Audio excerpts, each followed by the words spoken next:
সুপ্রিয় শিক্ষার্থী বন্ধুরা, আমি সাহাত আমিন অনিক স্বাগতম জানাই তোমাদের টেকনিক ইজি এডুকেশনে।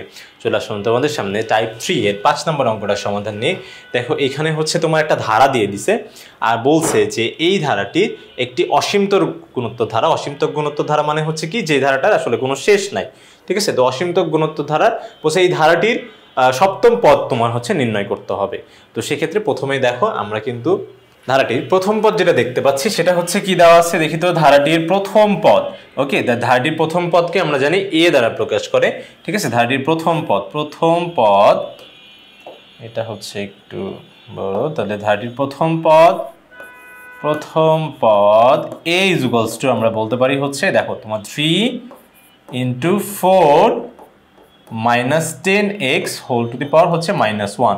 তো আমরা জানি কখনো যদি এরকম পাওয়ার যদি হয় মাইনাস বা ঋণাত্মক যদি পাওয়ার থাকে, তাহলে এটাকে কি উল্টায় লেখা যায়, তাই না? উল্টানো মানে হচ্ছে কি বলতো, তোমার এই যে দেখো তোমার 3 তো এটা এভাবেই থাকবে, এইটা উল্টাইলে দেখো 3 এর পাওয়ার কিন্তু -1 না, -1 হচ্ছে এই যে ফার্স্ট ব্র্যাকেটে এটার পাওয়ার। তাহলে এটা উল্টাইলে কি হয়ে যাবে বলতো, 4 - 10x। ঠিক আছে, 4 - 10x, কারণ এটার নিচে আমরা জানি অদৃশ্য 1 আছে, তো সেই 1টা উপরে গেল আর হচ্ছে এই যে তোমার 4 - 10x নিচে আসলো।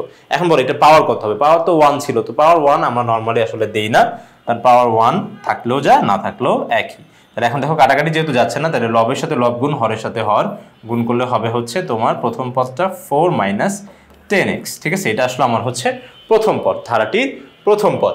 এখন হচ্ছে আমার বলছে ধারাটির সপ্তম পদ নির্ণয় করতে। তাহলে সপ্তম পদ যখন বলে দিছে তখন কিন্তু এর আর অসীম ধারা নাই, এটা একটা সসীম হয়ে গেছে, কারণ সপ্তম পদ পর্যন্ত মানে কি শেষ করে দিচ্ছি, যে আমার সপ্তম পদের বেশি আর লাগবে না।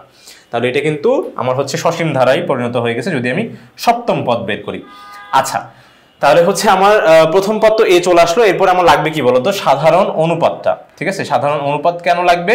কারণ হচ্ছে আমরা জানি যে ধারার গুণোত্তর ধারার যদি তোমাকে n তম পদ বের করতে বলে, যে গুণোত্তর ধারার n তম পদ, ঠিক আছে, n তম পদ আসলে একটু কালার চেঞ্জ করে লিখি, দরকার হয় একটু কালার চেঞ্জ। এই যে দেখো n তম পদ, ঠিক আছে, n তম পদ ইকুয়ালস টু হবে হচ্ছে a r two the power n - 1। ঠিক আছে, মানে শুধু r এর পাওয়ার হবে n - 1। তার মানে আমার এও জানা লাগবে আবার আরও জানা লাগবে। তো এ আমি তো একটু আগেই পেলাম, এখন আমাকে rটা বের করতে হবে। ঠিক আছে, rটা বের করতে হবে। তো এইটা হচ্ছে সাইডে চলে গেল, আমি এখন আর বের করব। তো আর কিভাবে বের করব আমরা একটু দেখি। এই যে দেখো, আর মানে হচ্ছে সাধারণ অনুপাত। সাধারণ অনুপাত কিভাবে বের করে, যে তোমার পরপদ ভাগ হচ্ছে পূর্বপদ, পরপদ ভাগ পূর্বপদ। ঠিক আছে, পরপদ মানে হচ্ছে পরের পদটা, আর পরের পদ যদি তোমার হচ্ছে এই 2 নম্বর পদটা হয়, তাহলে এর আগের, এর ঠিক আগের পদটা কি হবে, প্রথম পদটা। তো একবার আমরা লিখতে পারি আর ইকুয়ালস টু কি বলতো, দ্বিতীয় পদ ভাগ হচ্ছে প্রথম পদ। প্রথম পদ, দ্বিতীয় পদ হচ্ছে আমার 9 × তোমার 4 - 10x আর হচ্ছে হোল টু দি পাওয়ার -2। এরপর এটা ভাগ হয়ে যাবে কি প্রথম পদ দিয়ে, তার মানে 3 4 - 10x। ঠিক আছে, 10x হোল টু দি পাওয়ার -1।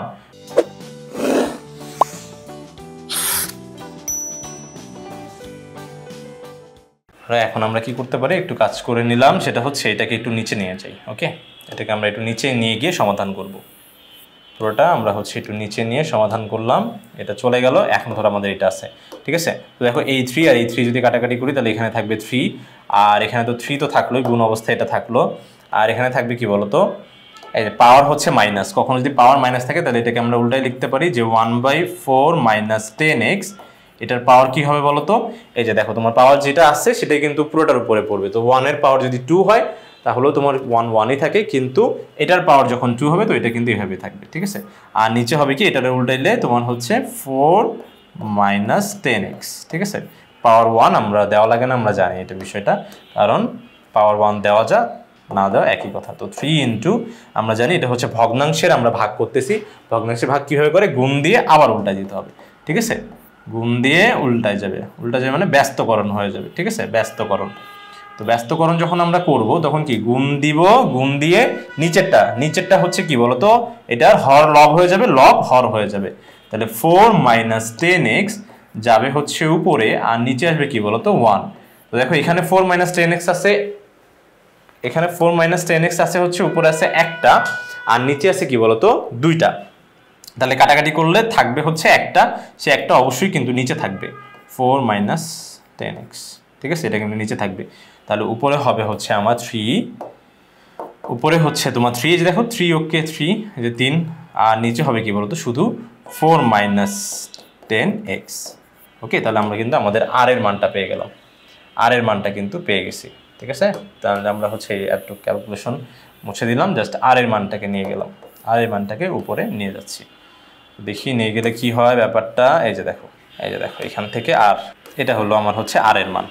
এখন কথা হচ্ছে আমার কি বলতো, এই যে n তম পদ, তাহলে n তম পদ যদি বের করতে হয় তাহলে সূত্র হচ্ছে, তাহলে এই অংশটুকু আমরা বাদ দিয়ে চিন্তা করি, তাহলে এটা গেল তোমার হচ্ছে এই পাশে নিচে নেমে গেল, আর হচ্ছে এখান থেকে n তম পদটা নিয়ে আসি, n তম পদ। তাহলে n তম পদ বের করার যে সূত্রটা সেটা আমাদের বলে, এটাও একটু বড় করে দেই, হ্যাঁ বাঁকা হয়ে না, ঠিক আছে, সোজা থাকো। ওকে, হ্যাঁ এটা সোজা আছে, আশা করি তোমার হচ্ছে বোঝা যাচ্ছে।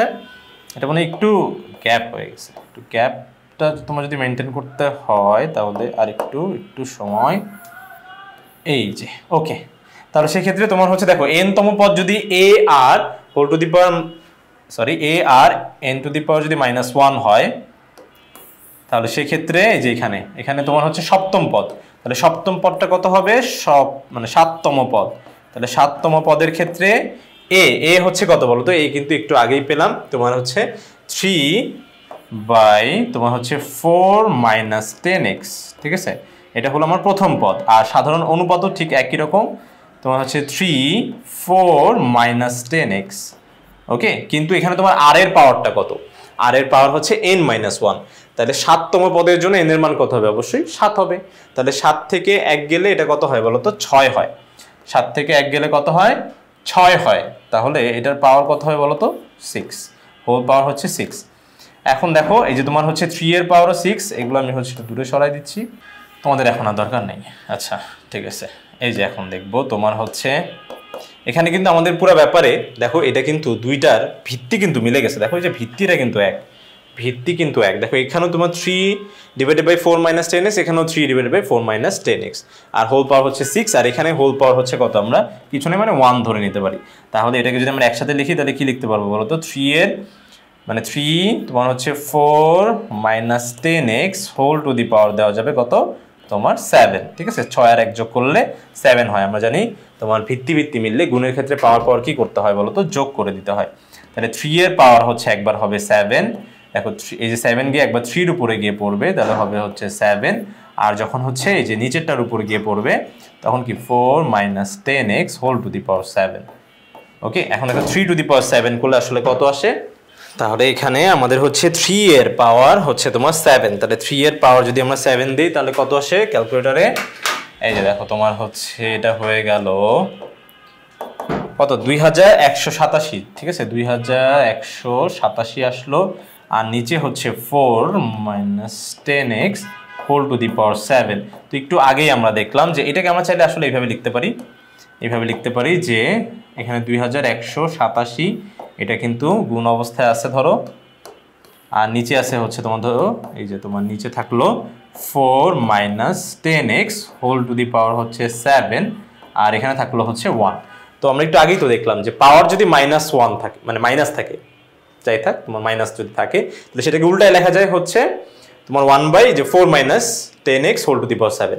ঠিক একই রকম ভাবে এখন ভাইস ভার্সা যাবো, ভাইস ভার্সা মানে হচ্ছে যে 2187 এটা এইভাবেই থাকলো।